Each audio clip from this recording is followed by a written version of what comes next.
just the amount of love everyone shows each other. Like, you can be on any stage in your career, any stage in your job, and there will be someone there to help you and support you and show you that we are really one family. It doesn't matter whether you're in sales or in marketing or in engineering, it doesn't really matter what part of the business you work in, right? Everyone seems to have your best interest at heart, right? Especially coming in as early in career, it helps to have people who are a massive support network, essentially. I suppose the most inspiring aspect of the culture is the fact that everybody's wanting to help. There's a real sense of collaboration. Whenever you speak to anybody in Cisco, like, you know, you can ask them any question and they'll go above and beyond.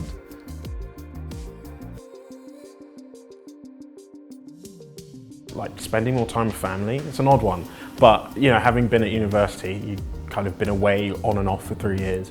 You come back home and for some people it's straight back into an office job and you're away 5 days a week. You kind of see them at dinner time or at breakfast and that's it. But with hybrid working, obviously it allows us to take lunch with my mum, for instance, or if my brother wants to go out and kick a ball around in the garden for a bit during lunchtime, we can. I got to go to India and actually work a week out there as well. And I had to go for personal reasons, but I was able to continue working. And that was the fun of hybrid work, I guess. But also being able to know that, like, when I'm at home and someone needs to walk the dog, that I'm able to be there and kind of help out. And it does make your life a little bit less stressful as well. So hybrid working is such a plus. I've got a young daughter, so being able to be home when she arrives from school is a massive bonus for me.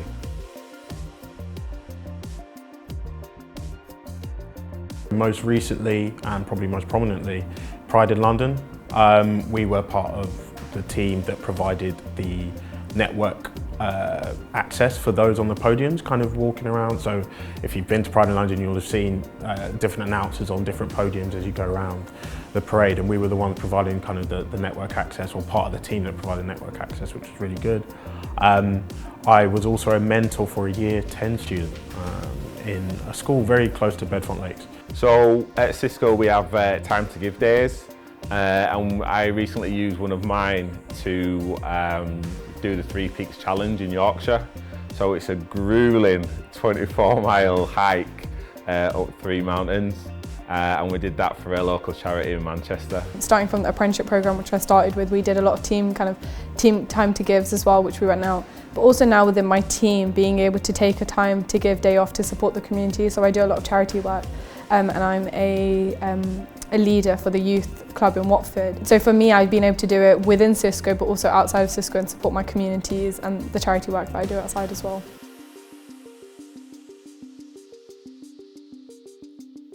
Two that immediately spring to mind is a Cisco day for me, for one. Everyone in the company gets a day to kind of decompress, relax, spend time with family, go out, go hiking, do whatever you want to do really. I recently moved and I did an ergonomic assessment on my new desk setup at home, and it came back saying I needed a new chair. Thankfully Cisco were willing and able to pay for a new office chair so that I could be sat comfortably and not develop back problems, etc, etc. I mean, the fact that I can take a meeting whilst going for a walk is great for me. You know, being sat in four walls all the time, it's quite enclosing. So being able to take a meeting whilst I'm walking, it makes it feel so much better to be outside. And then starting Cisco and having everything as a virtual experience, it was really difficult for me. And me being dyslexic and having a neurodiversity, I found, like, at first I was like, okay, who do I reach out for support? Can I reach out for support? Is it okay to reach out for support? But as soon as I talked to my manager about it, there's so many opportunities in Cisco that you can actually get that support, so whether it's counselling, therapy, whether it's just having one-to-ones with your manager. And there's one thing that I really, really like about Cisco, and it's that they do walking one-to-ones. So what it means is that your manager will call you, but you're on a walk. So you go out for a walk for an hour and you just have a conversation about your well-being, how you are. So there's so many ways that they can support your well-being, but it's so important for you to talk and want that as well.